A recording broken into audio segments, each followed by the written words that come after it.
This presentation is going to go over banking and budgeting best practices. We're going to start our discussion today with banking best practices. You likely already have a bank account established, but we will go over considerations that need to be made when establishing and maintaining an account. Reviewing these items may help you determine whether or not your bank account is set up in the correct and/or best manner to meet the needs of your chapter and our national organization. As you are aware, we are a 501c4 tax-exempt organization, and there are certain procedures we must follow to maintain that status. As a chapter, you are responsible for helping us to do that. First and foremost, you should always check and ensure you understand the banking requirements or restrictions in place from your university. Some universities have requirements for student organizations to bank through a campus bank, or may restrict the type of bank accounts off campus an organization can maintain. If you are unsure whether your university has those, or if you know that they do but you are unfamiliar with the appropriate processes, reach out to your university's department responsible for student organizations to answer those questions. Another important consideration when choosing where to bank is the location of a physical branch. You may not find yourself at the bank very often, but there are times when it is necessary and should be easy to get there for anyone who may be serving on the local executive board now and in the future. This often means potentially considering a bank that has a local branch within walking distance of campus, or at least easily accessible through public transportation. This may not be possible, but if it is, I strongly recommend you consider that factor. It is likely that at least once a year, you will need to have multiple members physically go to the bank together to change over account ownership with changing of officers. If your chapter does handle a lot of cash, this is also a good option so that it is easier to deposit that cash in a more timely manner. Finally, you will want to ensure you evaluate the type of accounts available. Your primary account needs to be a checking account for an organization or business, not an individual. Sometimes these types of accounts have minimum balance requirements that incur fees or other type of monthly fees that you should try to avoid. Sometimes a minimum balance fee can be quite low, but make sure that you are careful to keep an eye on your balance if you do go with one like that. You may also want to consider if you can also open a savings account at the same bank, which we will discuss next. Within the past year, we have started the process of phasing out the chapter savings accounts that we maintain for chapters at the national level. Due to changes in our banking, these accounts no longer serve the benefit that they used to for chapters, and we have noted that many chapters were not aware they had these monies. We are continuing to transfer these amounts back to the chapters as we confirm appropriate banking information. The phase out of this program does not mean there is not a benefit to chapters maintaining their own savings account. Many chapters, through good stewardship of their resources, have accumulated rather large bank balances. To make the most of those balances, chapters should consider opening a savings account, which often yield interest when checking accounts do not. In the past, we have suggested that if a chapter maintains a cash balance greater than $200, you should have a savings account. That is still a good threshold for determining whether you should open one, if you haven't already, but it doesn't necessarily mean you should always keep only $200 in your checking account. How much to keep in both accounts is a balancing act, and may take a little bit of time to figure out. It may vary throughout the year depending on how you generally spend your funds. I recommend taking a look at last year's bank statements to get an idea of how much money usually comes in and when that happens, and how much money you spend and when that happens, to determine the right amounts to keep in each account. We will discuss bank statements and budgets later on, but reviewing and maintaining both of those will help you. If you would like more guided support on it, the chapter health team is a great resource. As previously discussed, the account should be designed for a business or organization. The name of the account should be Omega Phi Alpha and the local chapter's name. Sometimes with these types of accounts, an individual will also need to be on the account as an owner. We recommend putting the treasurer or president as this. The bank may ask you for meeting minutes to show that this person has been approved by the chapter to be placed on the account. Make sure when you elect these officers, you also vote on and document the approval of updating the members on the bank account. Lastly, the bank will likely ask for your tax ID number. This is not the national tax EIN, but each chapter has their own individual EIN. If you are not aware of your chapter's EIN, please reach out to our managing director to identify the appropriate number your chapter should be using. Although one person may have to be designated as the owner, you should always have 2 signers on the account, meaning 2 people have access. This is a necessary separation of responsibilities to help prevent fraud or misuse. No single person should have complete access to the chapter's bank account without oversight of another person. In some cases, you may be able to add additional users to have read-only access to the online statements.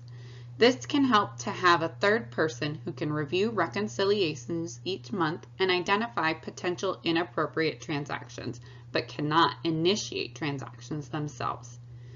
Being responsible for your chapter's bank account is a lot of responsibility and should be taken seriously, and you should always be cautious in your decisions to help protect your chapter's assets.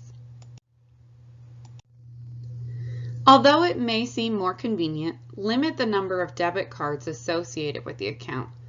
Usually, it is sufficient to just have one and have one person mainly responsible for purchasing. This does require some pre-planning of purchases, which should be happening already. This person should keep the debit card on their person and protect it like their own debit or credit card. Speaking of credit cards, do not open a line of credit, as someone must be responsible for that debt. Checks may seem quite outdated, but there are still scenarios where they are useful, such as reimbursements if necessary. Some vendors still accept checks for payment too. If you keep blank checks, keep those secured as you would your own financial information. A blank check is rather unsecure and easily susceptible to manipulation. If you want to make them more secure, some banks can set up a requirement that both account signers have to sign a check for it to be valid. Venmo and apps like it, such as PayPal and Cash App, have become increasingly popular for completing transactions.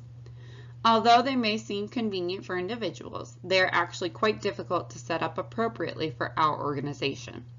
We are currently working on phasing out our own use of PayPal at the national level. Often, we see that chapters end up using one person's individual account to accept money for the sorority. There is no guarantee that individual will actually provide that money to the chapter, since it does not go directly into the chapter's bank account. Or, if you have connected your chapter's bank account to an individual's account, you have easily given them access to use it for their own personal use with a limited paper trail of what they used it on. These apps are high risk because they place your chapter's money in a separate holding area that is not your own bank account. Zelle, if available from your bank, is what we recommend instead and have started using at the national level. Zelle works similar to the other apps where you just need an email or phone number to send money, but it goes directly from bank account to the other, like a transfer. We also recommend using your chapter's treasurer@omegaphialpha.org email address to set up the account so it is clear that this is for the chapter and not an individual. Your chapter's local constitution, bylaws, and/or procedures may have more specific requirements for your purchases, but generally they should all be approved prior to being made. Just because it falls within an approved budget line item doesn't necessarily mean it should be paid automatically. For example, in our national budget, we have a line item for GreekTrack, which is the company that manages our OPA portal.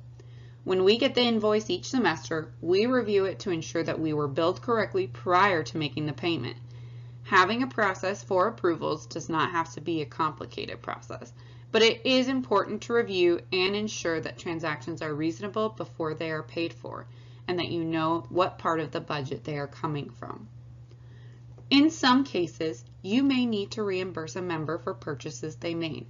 For example, your membership director may need to purchase supplies for recruitment.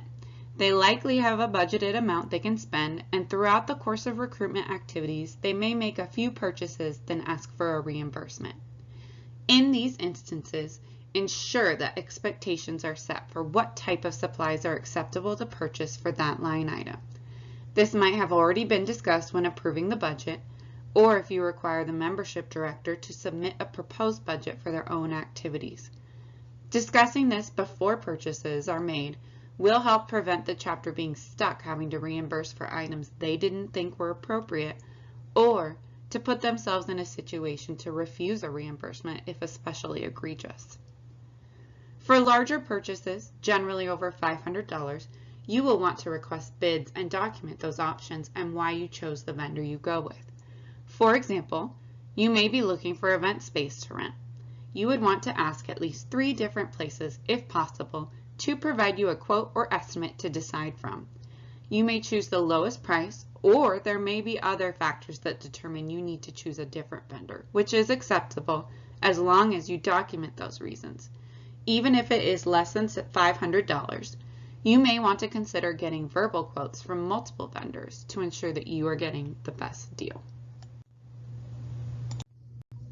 People are using cash a lot less often these days, but it is still a primary form of payment for many. You may still have members who prefer to pay in cash, which means you may be accepting cash at your meetings or events on a frequent basis. Having a small amount of cash on hand, like $20 or less in various small bills, can be helpful for providing change, or only accept exact payment if you do not want to manage that much. If you do keep this petty cash, as it is often called, keep it secure in a locking bag or small change box that locks. You can easily get these from an office supply store or online. Any cash you may withdraw to use for providing change at an event should be documented as such, and how much, so that you can denote that when you make the resulting deposit as well. Otherwise, if you have more cash than that on hand, deposit it quickly and keep it secured until you can. Cash is obviously the least secure way to maintain your chapter's assets. Another important item you can get in an office supply store or online is a pre-numbered duplicate receipt book. For each payment you receive from members, you should provide them a copy of a pre-numbered receipt. Having them pre-numbered, like checks, helps prevent fraud. Gaps in receipt numbers, missing receipts, or members who do not have a receipt of evidence they paid may indicate that the cash did not make it to your bank account. It also helps keep track of who has paid for what and for reconciling your monthly bank statement. Each month, you should be completing a bank reconciliation. It's a really simple way to recount the transactions over the past month to ensure that everything is accounted for. Ensuring this is completed each month will help identify any inappropriate transactions in a timely manner and will help you keep track of what you need to fill out your annual financial report at the end of the year. In order to complete the reconciliation, you will need your monthly bank statement and your records of all deposits and withdrawals or payments made for the same period represented by the statement you are reconciling. You start with your beginning balance, which should be the same as your ending balance from the previous month. Then review all deposits shown on the statement and ensure they match what you have records of depositing. For example, if you have a duplicate receipt book, you can add up all of the receipts that were handed out for the time frame and see that it matches, which ensures that all money received actually made it into your bank account. You should also have deposit slips that support that these monies were deposited in full. Then you do the same but with payments made from your account. A very easy way to facilitate this is to keep a running spreadsheet of all of your payments made. You can easily label them with the budget line item they correspond to and then have Excel do the math for you. Adding these deposits and subtracting the payments from your beginning balance should match the ending balance. If it doesn't, it could mean that someone hasn't deposited a check you wrote, or that somehow along the way a deposit didn't make it to the bank or a payment you weren't planning for happened, which is more concerning. If you are able to, the best way to complete this process is to have someone who is not able to initiate transactions from the bank account complete the reconciliations. All you have to do is provide them the bank statement and your supporting documents. This way, someone can check your work and provide additional assurance that you have not been making inappropriate transactions. If the same single person is responsible for collecting, depositing, making payments, and reconciling, there is a high risk for potential misuse. You can rotate this responsibility to other exec members each month. It's good experience. As we discussed, it is important to maintain additional documentation supporting your financial activities. Your annual reporting is rolled up into the national organization's annual tax reporting, so you need to be able to support it just like us. You probably have experienced us reaching out and asking clarifying questions about your AFR each year, and the better documentation you have to support transactions, the easier it is for all of us. If you are able to keep things digitally, like in Google Drive or another digital file storage platform, that's great. Speaking from experience, in an organization like ours, with pretty consistent turnover in leadership roles, maintaining those hard copies can be really difficult. Things like bank statements you should be able to download and save each month. These are not maintained indefinitely by banks, so be sure to download them before they are removed from your account. It is likely, though, that there will be some sort of coveted banker's box that is handed down from treasurer to treasurer. We've already covered a lot of information that I hope is helpful for your chapters, whether you already have great procedures in place or you think there are some areas that could use improvement. Please know that if at any point you feel like you need additional guidance or have questions, reach out to the chapter health team.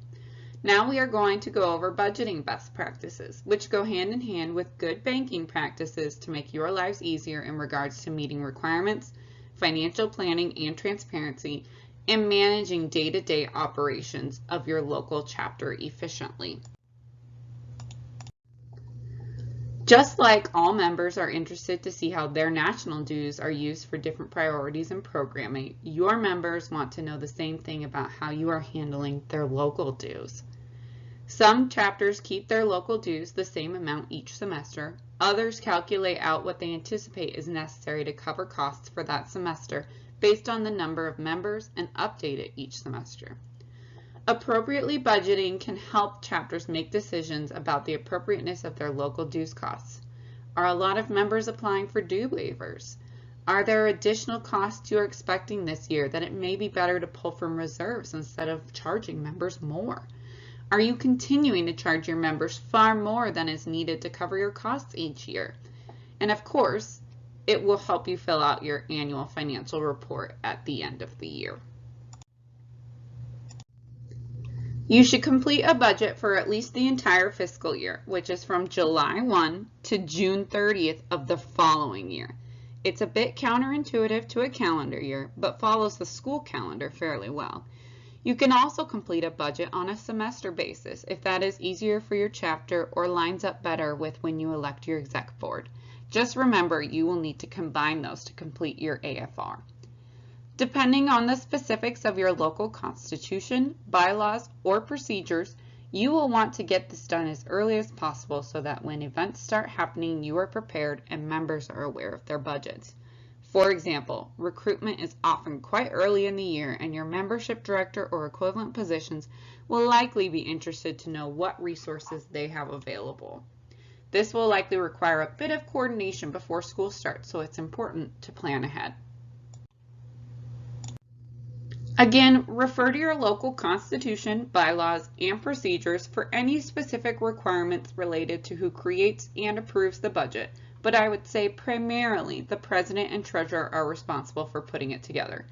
It is good practice to ask other exec members, committee members, or coordinators in the chapter to also participate by providing their own proposals of what they would like to have in their budgeted areas. This helps create a better sense of ownership and responsibility of members in their own events and projects, as well as stewardship of the chapter's resources.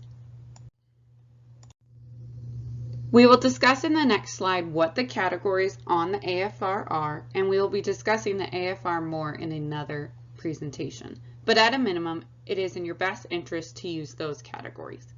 You can absolutely make your budget more detailed than that, but I caution you to try not to make perfect the enemy of good when it comes to your budget. Having the absolute most detailed budget may not actually help you in the long run. It may be difficult to keep up with, and in some cases what would be otherwise a reasonable expense might have you frustrated trying to find the appropriate line item for it. It can be helpful to have more detailed budgets that are used as planning tools for preparing the totals in the approved budget and for event planning. For example, in our national budget, we have a single line item for convention. However, the team who prepares for and coordinates convention maintains a much more detailed budget that informs that single number in the approved budget, but also contain much more information that would be beneficial for future convention planning and comparisons. Here are the categories from the AFR form that we used this past year.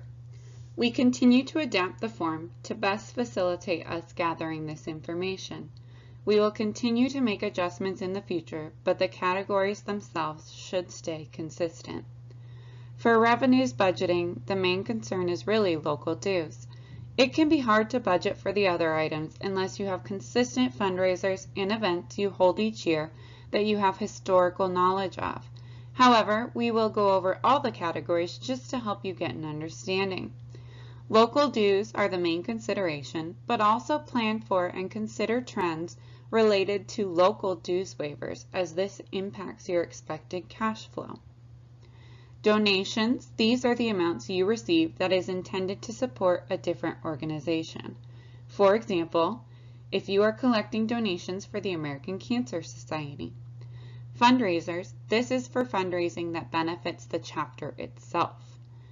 Event income, if you held a formal or other event that charged a fee or brought in other income. Sometimes these events also raise money for other organizations. For example, if you have an event where part of the ticket price goes toward a specific entity as a donation, report those amounts under donations and the amounts that go to the chapter as event income.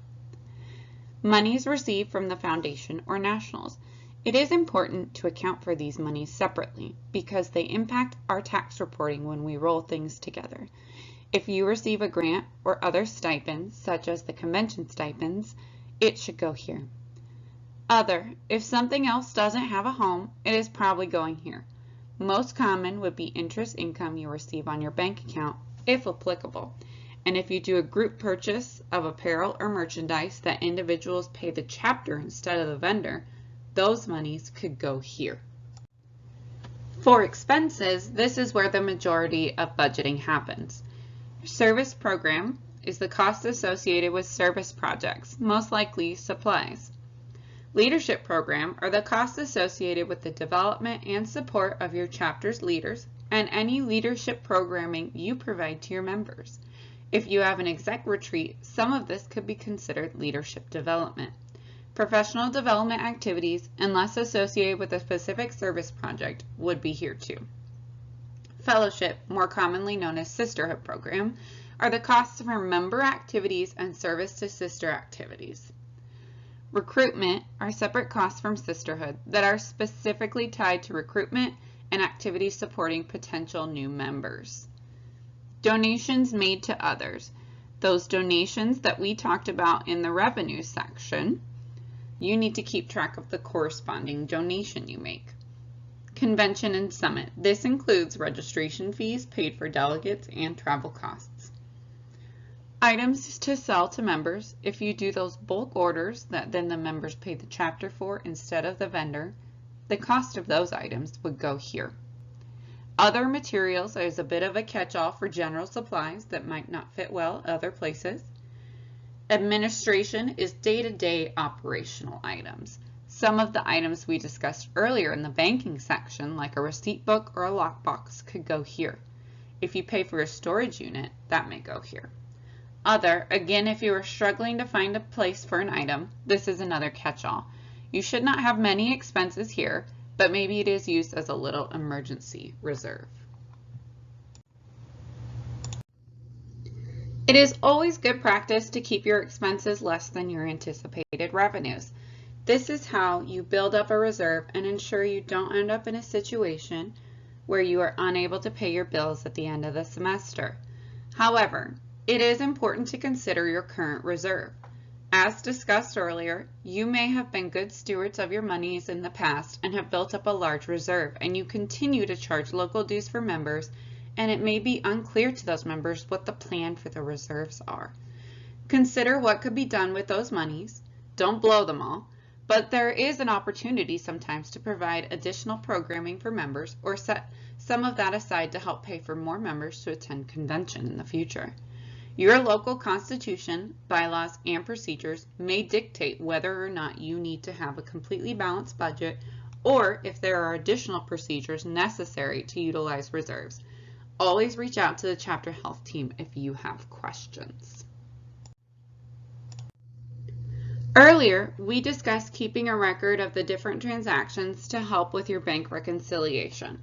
Keeping up with these and labeling them as budget line items as you go will help you fill out your AFR quickly at the end of the year and provide updates on your budget to actuals throughout the year. Presenting these amounts to your members and board helps in decision making and accountability. Consistently reviewing these items also makes it easier to create that budget each year because along the way you have already identified trends in spending. This has been a lot of information and I hope it has been helpful. This is just the beginning of providing thorough support for chapter financial health. We plan to continue to develop training, guidance, and providing templates. If you have any questions, please reach out to a member of our chapter health team.